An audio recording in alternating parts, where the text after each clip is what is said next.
We're on to the second part of my chapter called Scotland. This is chapter 12 from my book It's Not a Boy.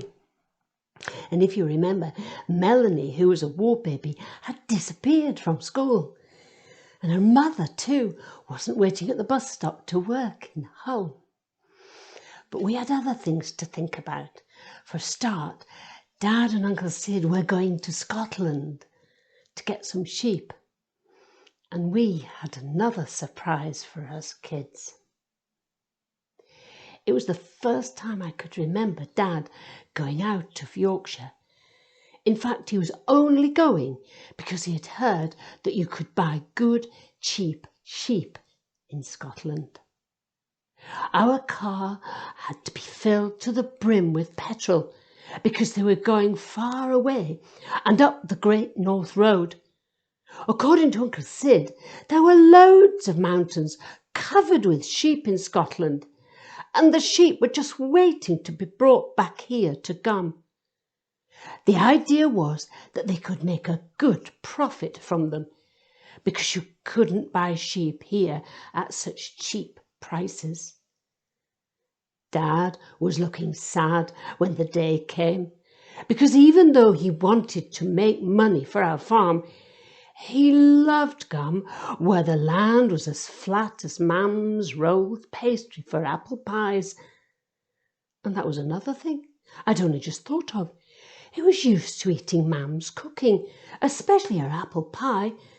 There wouldn't be any of that in Scotland, and I didn't think he would get used to new food.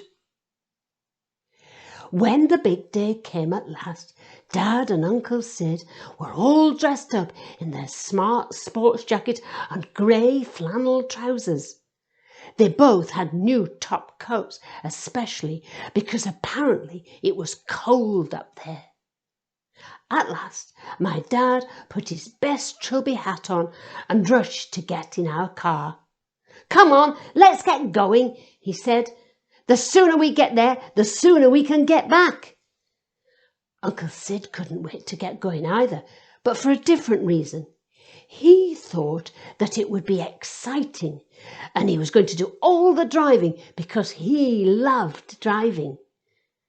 He gave Auntie Vera a big kiss on her lips, and Auntie Vera laughed as he bounced into the car. My dad slid into the passenger seat without kissing Mam, and he just stared ahead.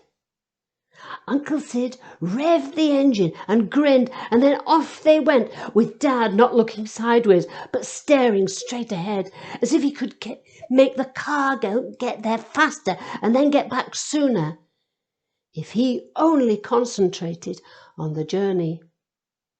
But Uncle Sid waved through the open side window while we all stood in our lane and waved with our arms outstretched.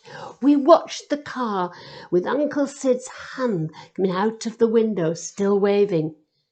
Mam waved, and I saw her lift her head into the horizon, and she looked up to the sky, and then a look came into her eyes.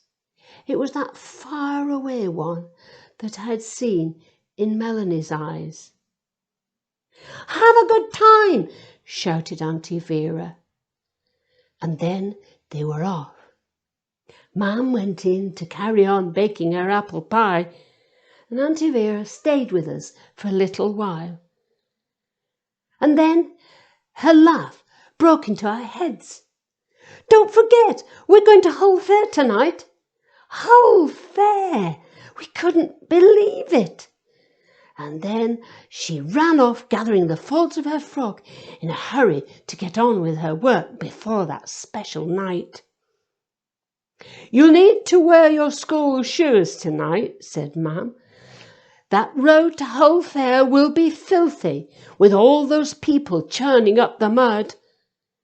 She was dishing up our tea. I had hoped to dress up and wear my best shoes, but there was no changing Mam's mind. I had to go in my serviceable school shoes, and that was that. We got on the bus when it was dark, so excited, on our way to Hull. And when we got there, the clay road that led to the fair was just like Mum had said. It was a mess. And even though they'd put cinders down to dry the mud up, it hadn't worked. We were very, very glad of our serviceable shoes after all, as we hurried along with hundreds of other people in the dark, concentrating on the lights shining on the horizon and listening to the songs blaring out and beckoning us to hurry up and join in the fun. On both sides of the track there were caravans. You could see men in fancy waistcoats and women in flowing long bright dresses putting their makeup on. I peered into one of the caravans. I just couldn't help it. I thrilled to see the bright, warm lights inside and the enchantment pouring out through the open door. I watched a lady in a tight little bathing costume and high-heeled shoes. She was brushing her daughter's brown curly hair and they were laughing together. Then her daughter stood up with her back to us while her mum tied a velvet bow round her red dress. And then she turned round and I could see her face as she smiled at her mother. I gulped in surprise. It was Melanie, and that beautiful lady was Miss Pratt. So they hadn't gone to Scotland after all. They were here at Hull Fair. Melanie didn't see me, and I didn't want her to, because suddenly I did care about how I looked in my serviceable shoes and my crumpled school mac. I looked so safe, and Melanie looked so exciting. She had escaped to a different world. Then, just as I walked away to join Auntie Vera and the others, I saw a handsome man in a tight red suit and black dark cloak, and he gave Miss Pratt a big kiss. And then the three of them went off arm in arm towards the bright lights and that loud music at the fair. And I lost sight of them as we rushed on to see the sideshows in the big bright sheds. Inside one there was the littlest woman in the world, standing near her little house in a little garden with a little fence all round. She was looking out at us through her fence. Her body was tiny, but her head was big, and she had big teeth missing, just like Auntie Dilly. We gawped at her and edged round her fence and went out again and left her. But before we went, I noticed that faraway look in her eyes, and I knew that she didn't want to be there. She would just have to sit there day after day and let everybody stare at her, and there would be no excitement in her life. I suppose she had no choice, but that look in her eyes told me that she didn't want to be there, and she would never get used to it. Next, we went to see some fleas in ballet dresses with frills just like Helen, though much smaller, of course. They were doing dances and tightrope walks, and their owner shouted at them and cracked a little whip. Then we paid to go on and see the great escapeologist, the best in the world, it said. And he turned out to be the man in the tight red suit and black cloak that I had seen with Melanie and her mam. In fact, they were all on stage. Just fancy that, me knowing somebody on stage. I know her, I shouted. turning round to the crowd and grinning and pointing to Melanie. But nobody bothered. They were all holding their breath as Miss Pratt tied the man up with ropes and chains and put locks on and then put him in a bag. And then Melanie turned the key of the lock. And after a few minutes, the bag began to move. It was a little movement at first, and then it got bigger and bigger and more jerky until the bag was moving about all over the stage while Melanie and Miss Pratt smiled and waved at the crowd to distract us.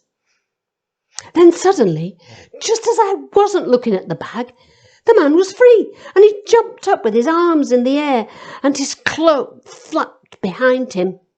We clapped and cheered and people threw pennies onto their stage. All three of them bowed and curtsied and then ran off laughing back down the clay road to their caravan, not caring at all about mud getting onto their shoes. We laughed as well when we knocked coconuts and threw ping-pong balls into goldfish balls and spiked cards with darts. Terry was brilliant at it all, and he won 2 goldfish. And we carried them about in their glass bowl with string round it, spilling water as we ran everywhere. Auntie Vera saw to it that our money never ran out. She dipped into her big purse with a laugh as often as we needed, and so we could go on every ride we wanted, and we went round shrieking, round and up and down until we were giddy. But time ran out, and we had to catch the last bus home, and even Auntie Vera couldn't change that. We trooped back down the clay road towards a dark horizon and away from the bright, exciting lights and music. We got onto a crowded bus back to Gum with our gasping goldfish with no water. They died before we got home, and we chucked them out at our lane end when we got off our bus. We were left with an empty bowl, and everybody laughed. And I did as well, but I wish I hadn't, because I felt suddenly sorry for the goldfish. I bet they never got used to being in a bowl, instead of swimming free in open water, and now they were dead. My dad was not at home when we got back to our house. Of course, I knew he'd gone to Scotland, but it was very strange at home. It felt empty without him. I wished that he was back, but it was another 2 days before our car puffed into our yard, and we all crowded round, suddenly very shy of these 2 adventurers.